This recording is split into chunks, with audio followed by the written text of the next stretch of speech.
It stripped away most of the base building and focused hard on squad tactics, cover and co-op campaigns. It was a bold direction, no doubt, leaning more into the intimate boots on the ground feel.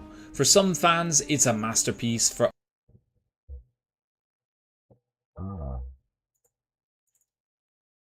others, maybe too sharp a departure, but you can't deny it had guts and it gave us some incredible campaign moments along the way. Now, we can't talk Dawn of War without addressing the elephant in the room, and that is Dawn of War 3. Let's be honest, it was a massive misstep.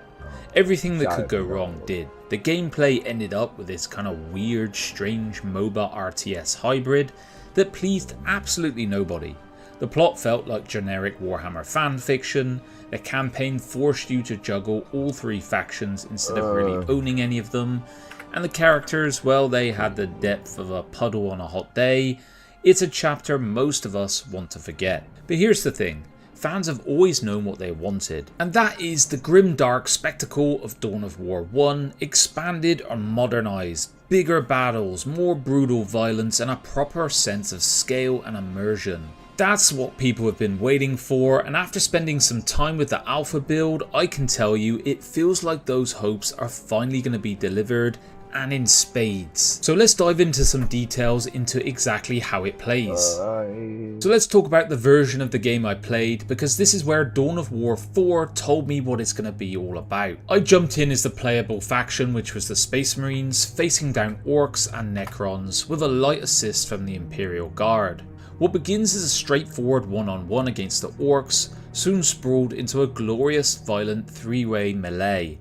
The kind of escalating chaos that Dawn of War has always handled so well. Resource-wise, it's a return to the series' roots. Requisition and power are back, tied to capturing points across the map, but scaled up and modernised. You're not just hoovering up nodes, you're actively fighting over key areas that shape the whole battlefield. That sense of pushing out, seizing ground, and holding against the tide feels essential to the grimdark setting, and I was thrilled to see it back.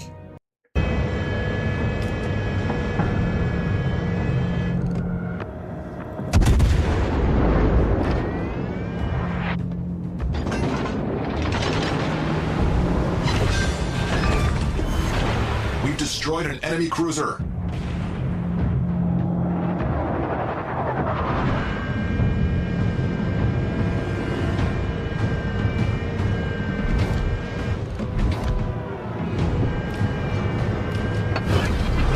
And base building, it is back with a vengeance. No sitting back and no passive waiting for upgrades to drip feed. You gotta seize the initiative, expand aggressively and build with purpose. The old DNA of Dawn of War 1 is alive here, but layered with modern strategy pacing. It's faster, more purposeful, without ever tipping into frantic. It feels like decisions that actually matter. The Space Marines themselves are everything you would hope for.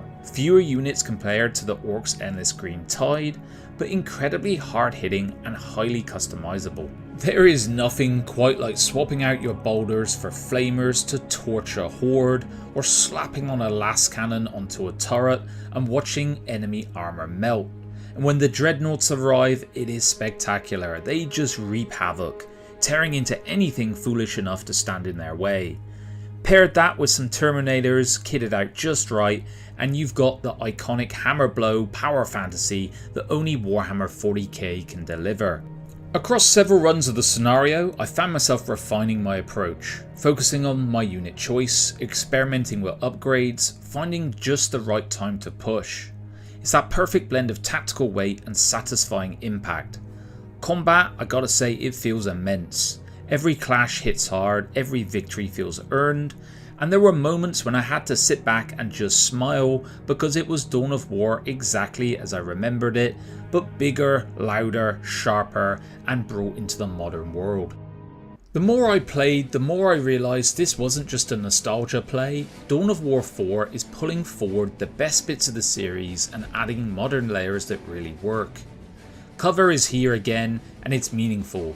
Using scouts and range units tucked behind cover to control ground felt fantastic, while units caught out in the open were chewed apart in seconds.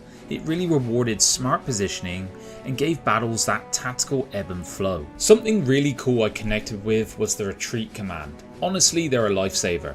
Being able to pull battered squads back, regroup and re-engage added a new rhythm in fights. No more throwing units away just because they got caught out of position. It makes you think more like a commander, not just a clicker. One of the biggest surprises was the veterancy system. As your army fights, they gain XP and evolve, meaning your Space Marines can be fewer in number but hit harder and feel more impactful if managed well. Pair that with deep squad customization, swapping out weapons and tailoring loadouts to shred infantry or armor, and suddenly your decisions will really shape the battlefield. Vehicles lean into this too. Predator tanks feel like juggernauts when equipped right, and dreadnoughts, they stomp around like the living engines of destruction that they are. The overall presentation, even at this early stage, is strong. Yes, there were placeholders in the demo, but the graphics already look stellar, and when the action ramped up, it felt like zooming out of Space Marine 2 into a fully strategic overview.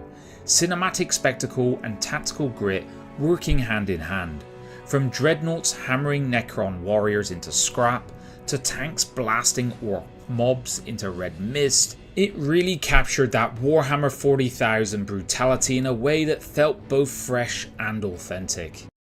Now, I could easily call this a return to form for Dawn of War, but honestly, that feels like a disservice. What I played isn't just leaning on nostalgia, it's taking a big leap forward. Dawn of War 4 has the potential to be the RTS title of 2025 and beyond. The one to beat. With the genre stirring again thanks to projects like Tempest Rising and the recent release of Stronghold Crusader Definitive Edition, it feels like Dawn of War 4 is poised to climb atop the golden throne of real-time strategy, bold, confident and very clear in its identity. So why should fans be buzzing? Well, for me, this is the most excited I've been playing an RTS in years. And that's off the back of a single bloody skirmish map, so imagine what I'm gonna do with the game. The scale, the weight of combat, the sheer respect for the grim dark tone, it just all clicked for me. Fighting for the Emperor, commanding a handful of elite Space Marines against the endless hordes of orcs and the relentless Necrons, it captured everything I love about the franchise and blew it up for the modern era. And that tactical depth that the series is known for is already shining through. Auto reinforcements for units on the field, garrisoning cover, deploying quick hammerfell bunkers to the field, retreating and dropping in my reserves to turn the tide at a key moment.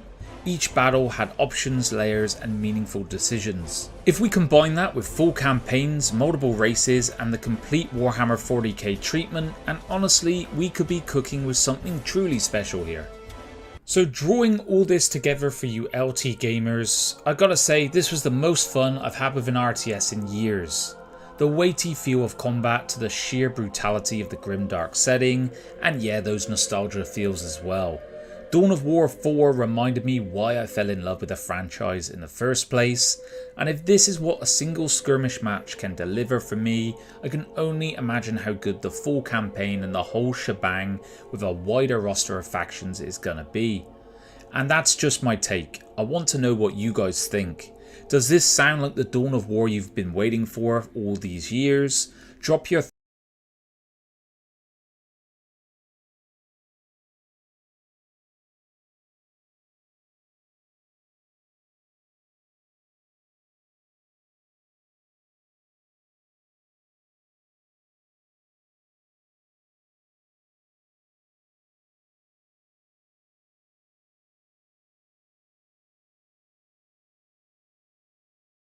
Yeah. All right. Okay. It hurts a lot today. Uh, yeah. All right. It hurts a lot today, but I'm gonna try to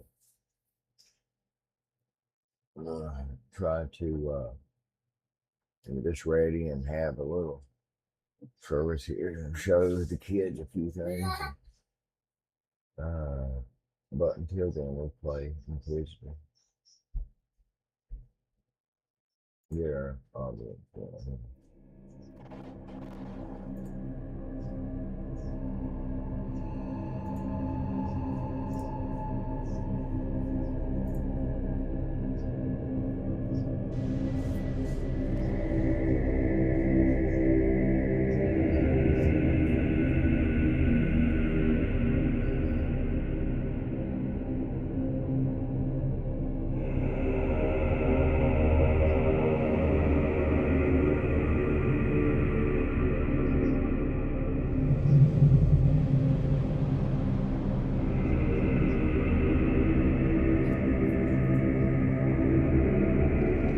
for 10,000 years. No, I'm still not dead set on flashing. I'm not.